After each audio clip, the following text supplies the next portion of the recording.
Good afternoon, aloha from Florida.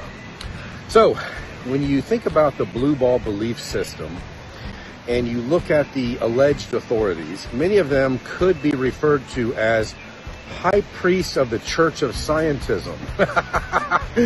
Because the heliocentric hypothesis demands more blind faith than any other belief system across the surface of our flat Earth.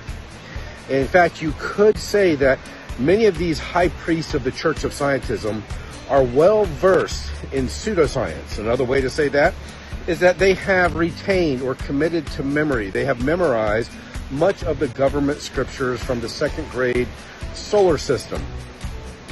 So just because they are good at quoting the government scriptures, it does not mean that they are right. They don't have 1 ounce of empirical evidence for the Earth being a spinning wet rock in outer space.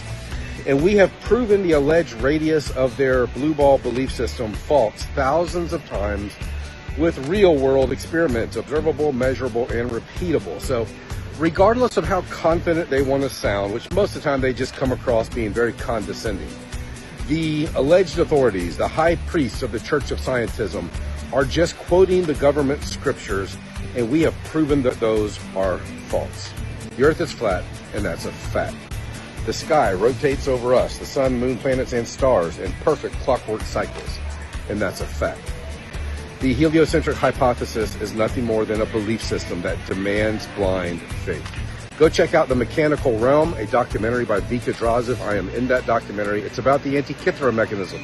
Also look into the subject of archaeoastronomy, how things are still, today, after thousands of years, aligning perfectly for the path of the sun, for the solstices and the equinoxes. This is a geocentric reality. This is our geocentric realm. The way I like to say it is that the Earth is an intelligently designed, enclosed, electrical, magnetic, topographical, stationary plane that we commonly call flat Earth. Welcome to the truth. He named it NASA because never a straight answer was too obvious. You think we see Earth from space? Bro, the windows are green screens. The view is Adobe After Effects. You think satellites are 22,000 miles above you?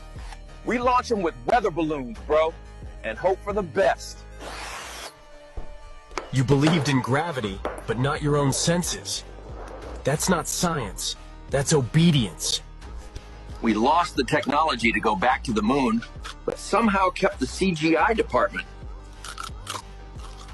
We launch rockets sideways, and you still think they're going to space. That's how easy you are. We show you wires, bubbles, and CGI, and you still fight to protect the lie. That's loyalty we didn't even ask for. I love this video because it looks like animation, like something that somebody made, but it's actually real footage from the space shuttle, just sped up just a little bit. And this is a little video. It's about 4 minutes long here. So there's the space station. I love that this is not animation. This is film taken by a shuttle of the space station. And so this is real. It's not animation. Now, this looks like animation, and I'm very proud to know that it's actually real film. It's not a video game. People are living there. I know this looks like animation, but it's actually really real. I love this video because it looks like animation. It doesn't look real, but it is real. Damn, this is wild. Okay, so I prompted ChatGPT. I said, speak as the ultimate philosopher / psychologist. I want you to blend ancient wisdom with modern science, Stoicism, Buddhism, Jung, neuroscience, all of it. Now give me 5 brutal truths about the human mind, the kind of truths people need to hear if they want to stop wasting their life. Number 1, you think you're thinking, but you're mostly remembering. Your thoughts are just loops your nervous system finds familiar. You're not making decisions, you're repeating emotional echoes. Unless you interrupt the loop, your future is your past in disguise. Number 2, every excuse is just a well-dressed fear. Your ego protects you from embarrassment more than it guides you to greatness. The moment something feels uncertain, your mind pulls the emergency brake and calls it logic. Until you're willing to look stupid, you will never be free. Damn, that's so good. Number 3, you don't have a personality, you have a pattern. What you call you is just the most rehearsed version of who you've been. Identity is a trance, you perform it until it fossilizes. The only way to change is to stop trying to feel different and start doing different. That's good. That's right on the money. Number 4, the shadow you ignore becomes the God you serve. The traits you deny in yourself don't vanish, they possess you in secret. You'll chase them in relationships, project them onto enemies, or pass them on to your children.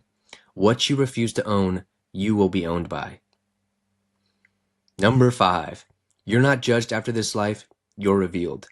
Everything you practice, your choices, your impulses, your love or your neglect gets carved into your soul. Not in some heaven or hell, but right here in your relationships, your regrets, and your reflection.